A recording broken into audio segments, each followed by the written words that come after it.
मधुबन के बाबा, मधुबन के बाबा मुरली वाले, आपका क्या कहना,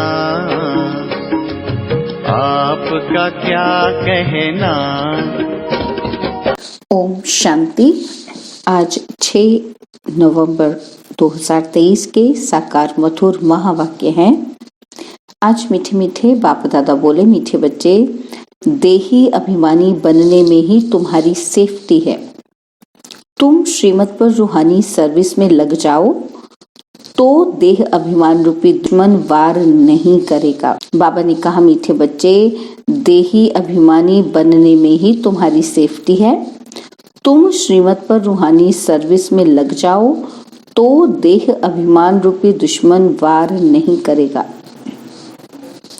बाबा ने आज प्रश्न पूछा कि विकर्मों का बोझ सिर पर है, उसकी निशानी क्या होगी, उसे हल्का करने की विधि सुनाओ। और उत्तर में बाबा समझाते कि जब तक विकर्मों का बोझ है तब तक ज्ञान की धारणा नहीं हो सकती।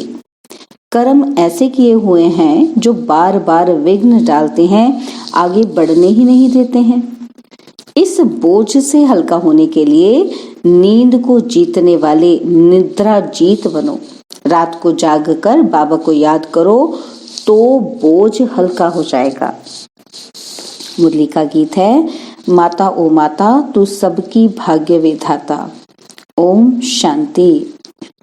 यह हुई जगत अम्बा की महिमा, क्योंकि यह है नई रचना। एकदम नई रचना तो होती नहीं है, पुरानी से नई होती है। मृत्युलोक से अवरलोक जाना है, यह जैसे जीने और मरने का सवाल है। या तो मृत्युलोक में मरकर खत्म होना है और या तो जीते जी मरकर अमरलोक में चलना है। जगत की माँ माना जगत को रचने वाली। यह जरूर है बाप स्वर्ग का रचयिता है। रचना रचते हैं ब्रह्मा द्वारा। बाप कहते हैं, मैं सूर्यवंशी चंद्रवंशी राजधानी स्थापन करता हूँ। आना है संगम पर। कहते भी हैं कि कल्प के संगम युगे हर संगम युगे आता हूँ। क्लियर समझानी है, सिर्फ मनुष्य ने भूलकर नाम बदली कर दिया है। सर्वव्यापी का ज्ञान जो सुनाते हैं उसमें पूछना पड़ता है कि ये किसने कहा, कब कहा, कहाँ लिखा हुआ है। अच्छा, गीता का भगवान कौन है जो ऐसे कहते हैं? श्री कृष्ण तो देहधारी है, वह तो सर्वव्यापी हो नहीं सकता। श्री कृष्ण का नाम बदल जाए तो बात आ जाती है बाप पर। बाप को तो वर्षा देना है। कहते हैं, मैं राजयोग सिखाता हूँ। सूर्यवंशी चंद्रवंशी का वर्षा देने, नहीं तो 21 जन्म का वर्षा उन्हें किसने दिया? लिखा भी हुआ है कि ब्रह्मा मुख से ब्राह्मण रचे। फिर ब्राह्मणों को बैठ नॉलेज सुनाते हैं सृष्टि के आदि मध्य अंत की। तो जो नॉलेज देने वाला है वह जरूर चित्र भी बनाएंगे समझाने के लिए। वास्तव में इसमें कोई लिखने पढ़ने की बात नहीं है, परंतु यह सहज कर समझाने के लिए चित्र बनाए हुए हैं। इनसे बहुत काम हो सकता है। तो जगत अम्बा की भी महिमा है। शिव शक्ति भी कहा जाता है। शक्ति किससे मिलती है? वर्ल्ड ऑलमाइटी बाप से। वर्ल्ड ऑलमाइटी अथॉरिटी, यह अक्षर भी महिमा में देना पड़े। अथॉरिटी माना जो भी शास्त्रों आदि की नॉलेज है वह सब जानते हैं। अथॉरिटी है समझाने की। ब्रह्मा के हाथ में शास्त्र भी दिखाते हैं और कहते हैं ब्रह्मा मुख कमल द्वारा सभी वेद शास्त्रों का राज समझाते हैं। तो अथॉरिटी हुई ना। तुम बच्चों को सभी वेद शास्त्रों का राज समझाते हैं। दुनिया नहीं जानती कि धर्म शास्त्र किसको कहा जाता है। कहा भी जाता है 4 धर्म, उनमें भी एक धर्म है मुख्य, यह है फाउंडेशन। बनियन ट्री का मिसाल भी दिया जाता है। इनका फाउंडेशन, तालियां खड़ी हैं, यह मिसाल है। दुनिया में झाड़ तो बहुत हैं, सतयुग में भी झाड़ तो होंगे ना। करके जंगल नहीं बगीचे होंगे। काम की चीजों के लिए जंगल भी होंगे। लकड़ आदि तो चाहिए ना। जंगल में भी पशु पंछी बहुत रहते हैं। परंतु वहाँ सब चीजें अच्छी फलदायक होती हैं। पशु पंछी भी शोभा है, परंतु गंध करने वाले नहीं होंगे। यह पशु पंछी ब्यूटी तो चाहिए ना। सृष्टि ही सतो प्रधान है, तो सब चीजें सतो प्रधान होती हैं। बहिष्ठ फिर तो क्या? पहली मुख्य बात बाप से वर्षा लेना है। चित्र बनते रहते हैं, उनमें भी लिखना है कि ब्रह्मा द्वारा स्थापना, विष्णु द्वारा पालना। यह अक्षर मनुष्य समझते नहीं, इसलिए विष्णु के 2 रूप लक्ष्मी नारायण हैं, पालना करने वाले। यह तो समझते हैं, कोटों में कोई ही समझेंगे। फिर यहाँ लिखा है कि आश्चर्यवत सुनंती, कथंती और भगंती। तो बाबा कहते हैं नंबरवार पुरुषार्थ अनुसार अपना पद प्राप्त करते हैं। कहाँ न कहाँ यह बातें लिखी हुई हैं। भगवानुवाच अक्षर भी ठीक है। भगवान की बायोग्राफी अगर बिगड़ जाए तो सब शास्त्र खंडन हो जाएं। देखने में आता है कि बाप दिन प्रतिदिन अच्छी पॉइंट्स देते रहते हैं। पहले तो निश्चय कराना है कि भगवान ज्ञान का सागर है, मनुष्य सृष्टि का बीज रूप है। चैतन्य बीज में नॉलेज किसकी होगी? जरूर झाड़ की होगी। तो बाप आकर नॉलेज समझाते हैं ब्रह्मा द्वारा। ब्रह्मा कुमार कुमारियां नाम अच्छा है। प्रजापिता ब्रह्मा के कुमार कुमारियां तो ढेर हैं, इसमें अंधश्रद्धा की कोई बात नहीं। यह तो रचना है ना। बाबा मम्मा अथवा तुम माता पिता सब कहते हैं जगदम्बा सरस्वती है ब्रह्मा की बेटी। यह तो प्रैक्टिकल में बीके है। कल्प पहले भी ब्रह्मा द्वारा नई सृष्टि रची थी, अब फिर जरूर ब्रह्मा द्वारा ही रचना होगी। सृष्टि के आदि मध्य अंत का राज बाप ही समझाते हैं, इसलिए इनको नॉलेजफुल कहा जाता। बीज में जरूर पूरे वृक्ष की नॉलेज होगी। उनकी रचना चैतन्य मनुष्य सृष्टि है। पाप राजयोग भी सिखलाते हैं। परमपिता परमात्मा ब्रह्मा द्वारा ब्राह्मणों को बैठ सिखलाते हैं। जो ब्राह्मण फिर देवता बनते हैं। सुनने समय मजा तो सबको बहुत आता है, परंतु देह अभिमान के कारण धारणा नहीं होती। यहाँ से बाहर गए और खलास। अनेक प्रकार का देह अभिमान है, इसमें बड़ी मेहनत चाहिए। बाप कहते हैं नींद को जीतने वाले बनो, देह अभिमान छोड़ो, देही अभिमानी बनो। रात को जागकर याद करना है, क्योंकि तुम्हारे सिर पर जन्म जन्मांतर के विकर्मों का बोझा बहुत है, जो तुमको धारणा करने नहीं देते हैं। कर्म ऐसे किए हुए हैं, इस कारण देही अभिमानी नहीं बनते। गोपोड़े बहुत मारते हैं। बड़े गोपोड़े का चार्ट लिख भेजते हैं कि हम 75% याद में रहते हैं, परंतु बाबा कहते हैं इम्पॉसिबल है। सबसे आगे चलने वाला खुद कहता है कि कितनी भी कोशिश करता हूँ याद करने की, परंतु माया भुला देती है। सच्चा चार्ट लिखना चाहिए। बाबा भी बतलाते हैं ना, तो बच्चों को भी फॉलो करना चाहिए। फॉलो नहीं करते तो चार्ट भी नहीं भेजते हैं। पुरुषार्थ के लिए समय मिला हुआ है। यह धारणा कोई मासी का घर नहीं, इसमें थकना नहीं होता। कोई समझने में टाइम लेते हैं, आज नहीं तो कल समझ लेंगे। बाबा ने कह दिया कि जो देवी देवता धर्म का होगा और धर्म में कन्वर्ट हो गया होगा तो वह आ जाएगा। एक दिन अफ्रीकन्स आदि की भी कॉन्फ्रेंस भारत खंड में आते रहेंगे। आगे कभी आते नहीं थे, अभी सभी बड़े बड़े आते रहते हैं। जर्मनी का प्रिंस आदि यह सब कभी बाहर निकलते ही नहीं थे। नेपाल का जो किंग था उसने कभी रेल देखी नहीं थी। अपनी हद से बाहर कहीं जाने का हुक्म नहीं था। पोप कभी बाहर नहीं निकला था, अभी आया। आएंगे सब, क्योंकि यह भारत सभी धर्म वालों का बहुत बड़े से बड़ा तीर्थ है, इसलिए ये एडवर्टाइज जोर से निकलेगी। तुमको सब धर्म वालों को बतलाना है, निमंत्रण देना है। ज्ञान फिर भी वही उठाएंगे जो देवी देवता धर्म वाले कन्वर्ट हो गए हैं। इसमें समझ चाहिए। अगर समझें तो शंख ध्वनि जरूर करें। हम ब्राह्मण है ना, हमको गीता ही सुनानी है। बहुत सहज है। बेहद का बाप है, स्वर्ग का रचयिता, उनसे वर्षा पाना हमारा हक है। सबका हक है अपने पियर घर में जाने का। मुक्ति जीवन मुक्ति का हक है। जीवन मुक्ति सबको मिलनी है। जीवन बंध से मुक्त हो शांत में जाते हैं, फिर जब आते हैं तो जीवन मुक्त है।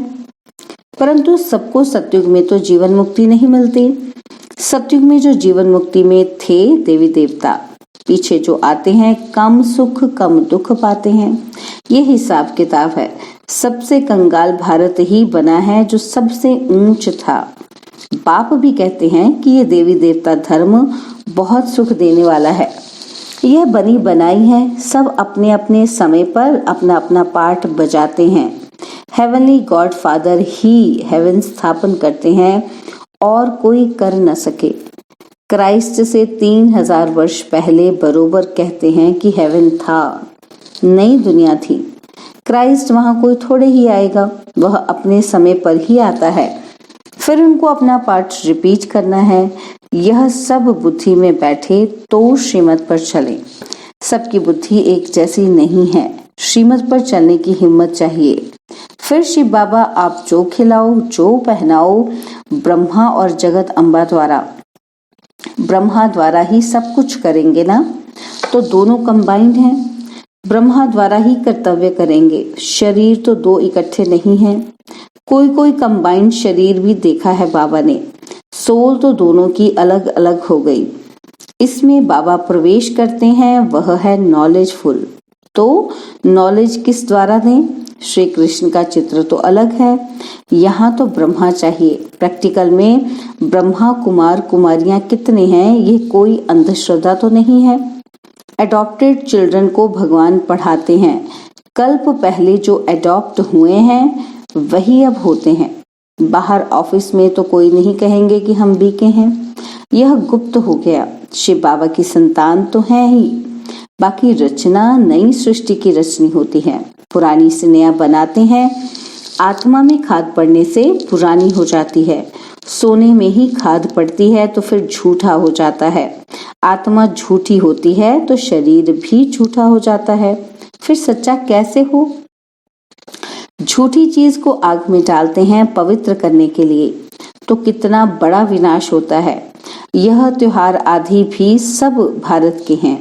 यह किसके और कब के हैं कोई जानते नहीं। नॉलेज बहुत कम उठा सकते हैं। पिछाड़ी में करके राजाई मिली, उससे क्या? बहुत थोड़ा सुख हुआ ना। दुख तो आहिस्ते आहिस्ते शुरू हो जाता है, इसलिए अच्छी रीति पुरुषार्थ करना है। कितने नए बच्चे तीखे हो गए हैं, पुराने अटेंशन नहीं देते। देह अभिमान बहुत है, सर्विस करने वाला ही दिल पर चढ़ेगा। कहा जाता है ना, अंदर एक बाहर दूसरा। बाबा अंदर से प्यार अच्छे अच्छे बच्चों को करेंगे। कोई बाहर से अच्छे अंदर से खराब होते हैं। कोई सर्विस नहीं करते, अंधों की लाठी नहीं बनते। अभी मरने जीने का सवाल है। अमरपुरी में ऊंच पद पाना है। मालूम पड़ता है कि किस किस ने कल्प पहले पुरुषार्थ कर ऊंच पद पाया है, वह सब देखने में आता है। जितना जितना देही अभिमानी बनेंगे उतना सेफ्टी में चलते रहेंगे। देह अभिमान हरा देता है। बाप तो कहेंगे श्रीमत पर जितना रूहानी सर्विस में चल सको उतना अच्छा है। सबको बाबा समझाते हैं। चित्रों पर समझाना बहुत सहज है। ब्रह्मा कुमार कुमारियां तो सब हैं। वह शिव बाबा है, बड़ा बाबा।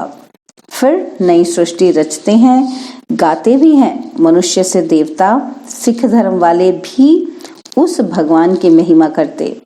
गुरु नानक के अक्षर बहुत अच्छे हैं। जप साहेब को तो सुख मिलेगा। यह है तंत मन सार।